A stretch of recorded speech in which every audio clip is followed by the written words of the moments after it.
Hey there, welcome to my channel. If you're new, welcome. My name's Andrea and I love the Pilates Method of Exercise. My channel is all about using the traditional Pilates exercises to get the most out of them for your body, whether you're a teacher or a practitioner. And if you have been here before, thank you so much for coming back. Today I have a short tour around the studio looking at the various ways to do the 100. So I'm starting here on the mat with some more fundamental versions, building the full expression of the exercise. And then we're going to go briefly to the reformer and to the Cadillac, and even to a place that I find a teachable moment, even though it's not where I kind of really enjoy the 100. I feel like there is something to be learned from it. So see what you think. And if you have questions about specific scenarios or other versions of the 100 that you may know that I don't, do hit me up in the comments and let's have a conversation. This is a wonderful exercise that is full of all kinds of good stuff. It just does go on for a while. So here we are on the mat, and in this lying down position, in the very basic version of the 100, the head can be down, the legs can be bent with the feet on the mat. And this lower body position, especially as something for a very, very brand new person or someone with no Pilates experience, this is a really nice place to start laying the foundation of using the lower body. Because in our 100 choreography, I feel like we get very preoccupied with the ability to curl up and the action of the exercise, and that's a little bit of a red herring to distract us from the whole standing body that is doing the lion's share of the work, which can create greater ease in all the part that we see that's moving and sometimes a little bit in an awkward position. So with the head down, you can sort of pretend that you're pressing into the mat like you would be standing on your feet in this position. And just use your imagination to kind of create that feeling for yourself. And you might feel when you imagine that you're standing, you might feel like suddenly there's a lot of action in the upper part of the stomach. And that is going to be super helpful because that's what we want to rely on to hold up the head instead of, it's not that the neck is not working, but the neck needs friends. And so if you can kind of gather a lot of things, the whole body working, the neck will be much happier. So I'm just going to reach my arms, stand on my feet, and then take a big breath in as I reach forward and pump for 5. And then I'm going to stand on my feet again and exhale for 5. And even, if you have to press on the mat to feel a little more action here, this is a hard thing to feel the stomach if you're not having your head up already. But between the standing on your feet and the pressing on the mat with your hands, you should be able to feel a little bit of life in this area.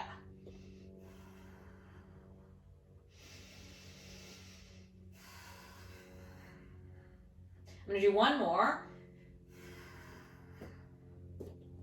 And even in this position, I can start feeling like as I stand and I exhale, that maybe I'm able to kind of imagine I'm growing longer along the mat, increasing my tallness lying down, which is a lot of the action we're going to cultivate here in the 100, whichever version we're doing.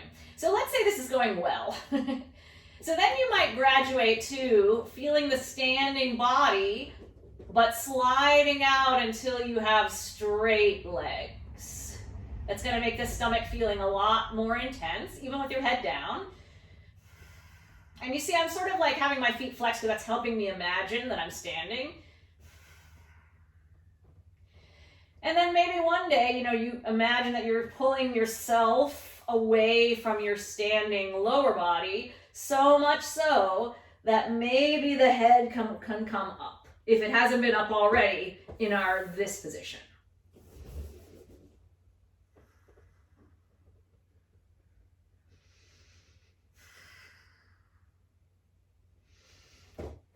So I'm going to take a break for a moment. So with this sort of scenario that we've set up where we have this standing body, and then we're looking to lift and lengthen the upper body longer along the mat, that's actually going to help us create a more healthy and sustainable this part of the body in the 100. A lot of times the ability to curl up and pull yourself forward, usually from our head, is kind of most people, I know it was mine, MO as far as like how to create that shape of the 100. So pulling away from your standing body is going to let you use length to create the lift that you would have in your body if you were sitting up, which is very straightforward. But now our sitting up choreography has now changed to be this shape. So as I'm standing, either this way or this way, I'm really trying to feel like this is lifting my head closer to the ceiling. So it becomes about a lifting exercise versus a pushing yourself forward exercise.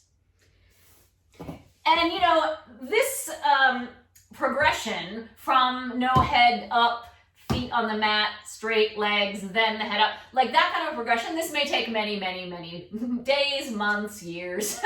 So be patient, but just know that you have all these little building blocks of the 100 that are still working toward the full expression of the 100, even, you know, if one person's 100 doesn't look like someone else's. So now that we've got that standing body with elongated legs, I'm just going to get into it in the progression myself, actually. So I'm going to stand first, and I'm going to make myself long in my trunk. And then I'm going to keep that length and feel like my lift of my trunk is allowing me to stay tall toward the ceiling in this shape. And then I'm going to try to keep lifting myself away as I stand in the lower body.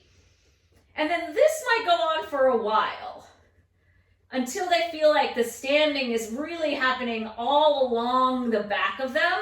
And then one day that standing will just enable them to take them up, holding them on the back of you, standing, to whatever level seems to suit the particular person. And the more I can stand lower, the more length I need to cultivate in my trunk. And then finally, you know, this is the finishing position, and this can be the starting position. Whew. Okay. So those are my suggestions for building blocks for the 100 on the mat. And again, this might take a long time to go from point A, feet down, head down, only arms moving, to point B where everything comes up, everything comes down. Maybe that's not point B, maybe that's point Z. So let's go to the reformer and take a look at how the reformer is helping us, because here, you know, we're kind of generating it all ourselves, left to our own body's devices, strengths and weaknesses. So the reformer is going to offer us some help to do the things that we were trying to do here by ourselves. So I'll be right back with the reformer. Bye! Okay, so here we are on the reformer. I'm going to have 3 springs on. My foot bar is going to be down. And I'm going to employ some of the same strategy as we looked at on the mat. So I've just finished my footwork. I've lowered my foot bar down, and I'm taking my handles, and I've slid away from the shoulder rests. So with the feet down like this, you can use your lift in the trunk that moves the carriage, and you could still stand on your feet, keep your head down, and move your arms. And you'll see the carriage is moving as I move my arm up and down. So I could use my stomach to hold the carriage more still so that doesn't happen when I move my arms. I could also pick my head up, which is going to accomplish that a little bit easier. And now I can feel the spring support, and that's really letting me know that I should be pulling myself away from my feet. My legs could also start in this position. Usually that's better with the head up. Kind of feels a little bit like there's not a place to put your feet and your head is down and sort of nothing is going on in here. So that version doesn't seem to work so well on the reformer. But legs down and lifting oneself up. My legs are down so much that, I'm short and I can push into the bar.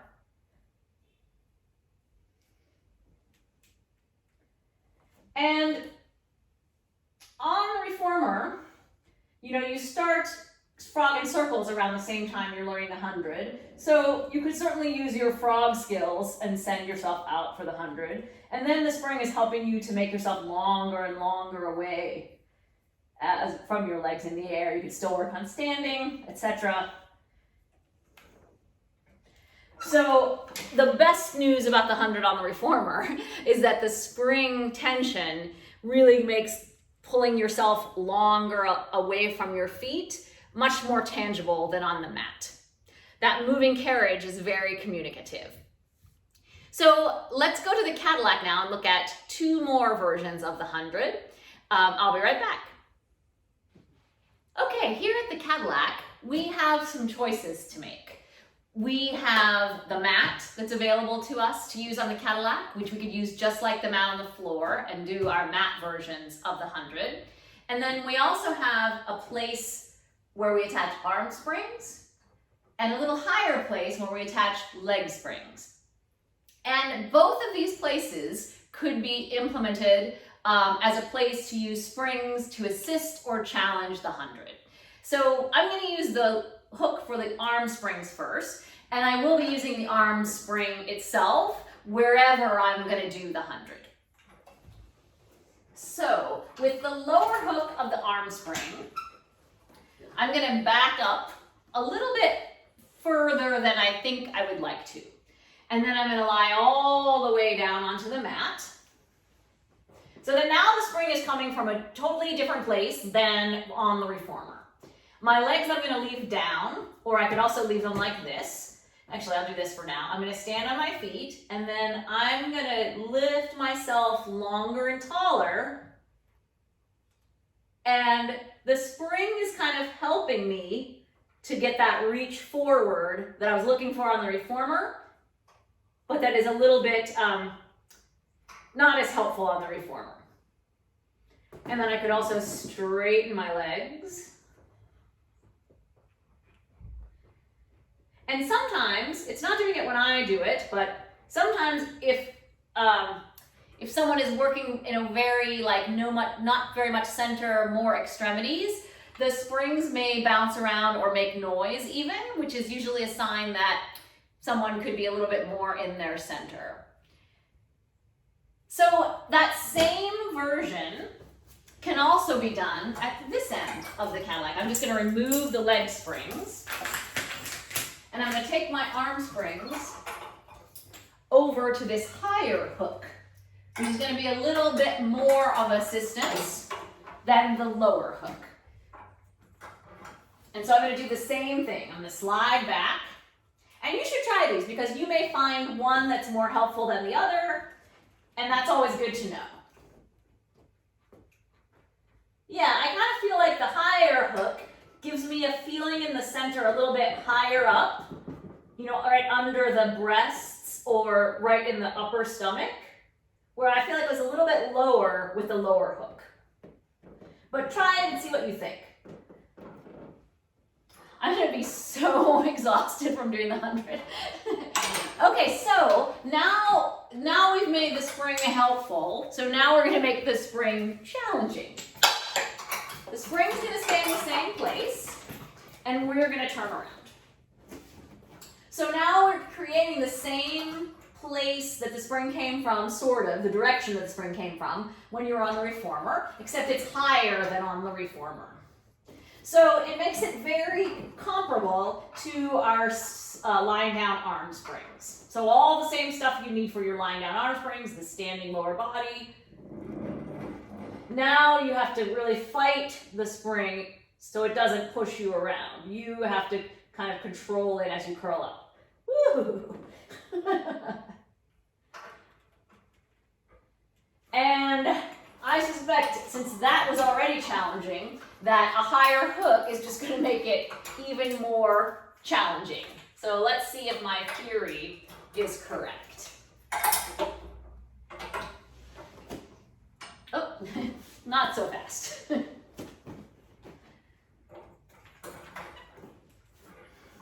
I'm going to back up a little bit.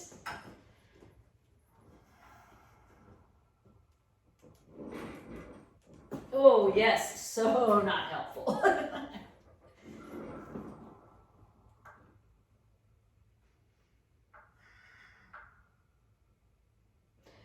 Woo! Okay, that is really challenging. So for me, I felt like even as far back as I moved on the Cadillac, that felt super challenging to not have me feel like this was doing the exercise, to kind of feel like the work was more in the center, a little bit lower down, was very, very challenging with the higher hook. So that hook would be the best for myself, for me, facing away. And there are other versions of the 100 that people do with the rollback bar. Those are also variations. These are sort of more standard versions that we're looking at today. And then there's one more version that we're going to look at the wall of all places, the standing version of the 100. And I'll tell you my thoughts on that in just a moment. Stay tuned. Okay, so here we are at the wall. And perhaps many of you learned a standing up version of the 100. That was not something I learned in any of my training. And in some ways it goes against the philosophy of Pilates. The 100 is one of our first exercises, and usually Pilates begins lying down without gravity. That's part of Joe's genius of the method. And so that support of all the back of you is now reduced to just your feet if you're doing the standing version of the 100. You know, so you just have like this much of you standing to do the 100. And so the wall is actually a really nice place to experience, in a helpful way, a standing version of the 100. Because often there's reasons why sometimes someone can't do the 100 lying down for various reasons. And if you have questions about those specifics, do put them in the comments below.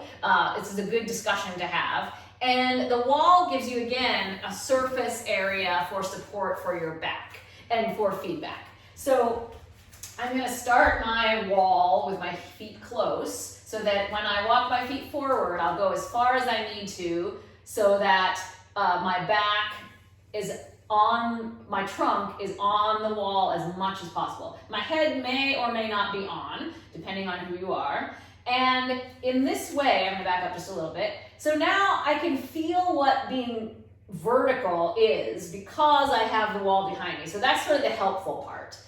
And then I can lift a little bit off the wall, not so much that I'm going to flop over, but I can monitor like what stays on the wall, if my shoulders roll forward, if my ribs leave the wall.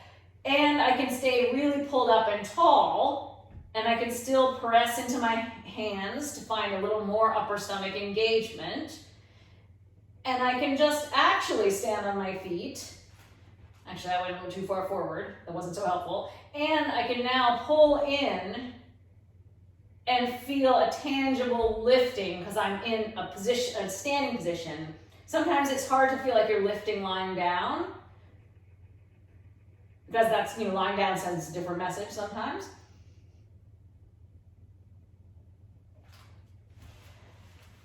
And so that would be how I feel the most helpful, how the wall provides a helpful feeling to give a standing version of the 100.